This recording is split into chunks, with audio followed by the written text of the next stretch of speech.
नमस्कार, दौड़ती दिल्ली चैनल में आपका स्वागत है।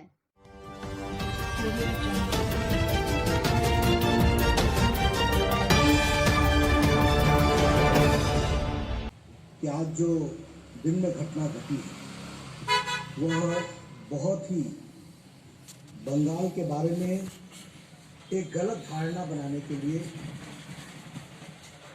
एक प्रमाण के रूप में हम सबके सामने आती है। साफ दिखता है कि यहाँ लॉलेसनेस है, अराजकता है, असहिष्णुता है, इनटॉलरेंस है और पॉलिटिकल डिबेट के लिए कोई भी स्थान नहीं है।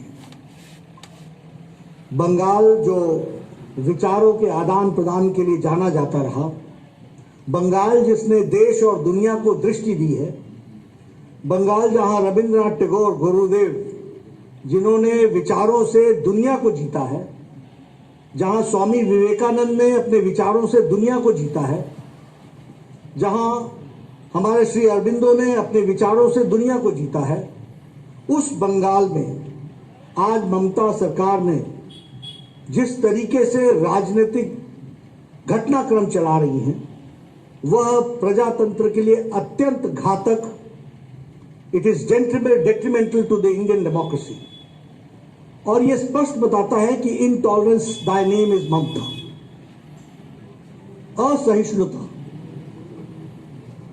आज हमारे 8 बच्चे हॉस्पिटल में हैं। मैं बताना चाहता हूं कि भारतीय जनता पार्टी का एक एक कार्यकर्ता उन बच्चों के साथ है, वो बंगाल के बच्चे हैं और उन बच्चों के साथ तय जिंदगी खड़े रहेंगे जिनके ऊपर ये अटैक हुआ है। आज आप मेरे बुलेट प्रूफ व्हीकल पर देख सकते हैं, बाहर के विंड स्क्रीन में the impact of the brick. It was because of bulletproof vehicle that I was saved. But Kailash ji का बायां हाथ फ्रैक्चर भी हुआ और जिस तरीके से इनकी गाड़ी को आप देखिए, कोई शीशा नहीं बचा है। पत्रकार हमारे साथ थे, they must have seen. Mukul Roy ji हैं, आप देख रहे हैं इनको, कोई बचा नहीं। हमारे अनुपम हजारा जी हैं, उनकी व्हीकल्स सारी की सारी, यानी एडमिनिस्ट्रेशन हैज क्रम्बल्ड। हमारे राहुल जी का, इनकी भी व्हीकल बची नहीं। शिव प्रकाश जी के जो सहयोगी हैं उनको बुरी तरीके से घायल हुए हैं। तो दिस इज द सिनेरियो। इसलिए administration has crumble down. There is no administration, प्रशासन नाम की कोई चीज नहीं है। राजनीतिक विद्वेष के साथ काम चल रहा है। क्या हम ऐसे ही बंगाल की कल्पना करते हैं? क्या यही रविंद्रनाथ टैगोर का बंगाल था जहां विचारों का आदान प्रदान होता था? क्या यही श्यामा प्रसाद मुखर्जी का बंगाल है, जिस श्यामा प्रसाद मुखर्जी ने इस बंगाल को विभाजित होने के साथ साथ बंगाल को बचाया, जहां पाकिस्तान ने का विभाजन करने में वो सक्षम रहे, और उन्होंने जम्मू कश्मीर में भी जम्मू कश्मीर को बचाने के लिए अपना बलिदान दिया। ऐसे जहां इंटरैक्शन होते रहे, पॉलिटिकल डिस्कोर्स होते रहे, पॉलिटिकल डिबेट्स होते रहे, क्या आज इस तरीके की कल्पना ममता जी की सरकार के द्वारा किया जा रहा है कि there will be no debate, there will be no discussion? मैं ममता जी को बताना चाहता हूं कि हमारा एक एक कार्यकर्ता सभी कंस्टिट्यूएंसीज में जाकर के भारतीय जनता पार्टी के लिए काम करेगा, कमल खिलाएगा और विचारधारा के आदान प्रदान से लोगों का दिल जीतेगा। इसके लिए हम काम करने वाले हैं।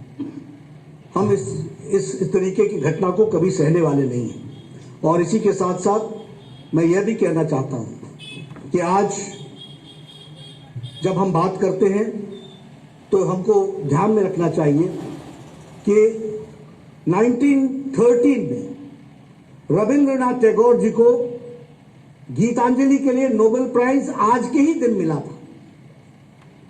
और नोबेल प्राइज में जो गीतांजलि लिखी थी उसमें उन्होंने कहा था कि जब सर ऊंचा रहता है और विचारों से कोई डरता नहीं है तो वह सबसे उत्तम स्थिति होती है। उन्होंने अंग्रेजी में लिखा था, which said, where the mind is without fear and the head is held high, today the head is down and people of Bengal are full of fear. ये स्थिति आज आकर के खड़ी हुई है। आज अंतर्राष्ट्रीय ह्यूमन राइट्स डे है। ये ह्यूमन राइट्स का जीता जागता जो तस्वीर आज बंगाल में मुझे देखने को मिली, मैं तो छात्र आंदोलन से निकल करके आया हूं, मैं तो ये सब चीजों को देखता आया हूं, इससे हम रुकने वाले नहीं हैं। लेकिन this speaks volumes about the mentality of Mamata ji. उनके विचार, उनके सोच के बारे में यह बताती है, इसको भी हमको समझना चाहिए। आज जब हम इस बात की चर्चा कर रहे हैं तो मुझे बताया गया कि ममता जी ने कहा कि मैं विवेकानंद के हिंदुइज्म को मानती हूं। ये उनका आज वक्तव्य है। विवेकानंद जी के हिंदुइज्म का शायद पढ़ने लिखने का शौक कम है, इसलिए जानकारियां कम है ममता जी को। शिकागो के भाषण में हमारे स्वामी विवेकानंद जी ने कहा है कि I am proud to belong to a religion which has taught the world tolerance and universal acceptance. ये स्वामी विवेकानंद जी ने कहा है और उनकी जो दृष्टि है, दिशा है, वो हम सबको मालूम है कि वो किस तरीके से सोच रही हैं। तो ये विषय मैं आपके सामने इसलिए रखना चाहता हूं। अभी मुझे बताया गया कि उन्होंने मेरे बारे में बहुत सारी संज्ञाएं दी हैं और बहुत सारे विचार दिए हैं और बहुत सारी शब्दावली दी है। ममता जी, ये आपके संस्कारों के बारे में बताता है। This speaks about your culture and this is not Bengali culture. We are proud to adhere to the Bengali culture. हमारे प्रधानमंत्री जी कहते हैं कि बंगाल की सुंदर भाषा, बंगाल की सबसे अच्छी संस्कृति, बंगाल की महान संस्कृति, बंगाल सर्वाधिक मृदु भाषा है। और ममता जी प्रधानमंत्री जी के लिए भी जिस शब्दावली का प्रयोग करती है वह बताता है कि ममता जी ने बंगाल को कितने नीचे ले गई। ऐसी ही और खबरों के लिए दौड़ती दिल्ली को सब्सक्राइब करें।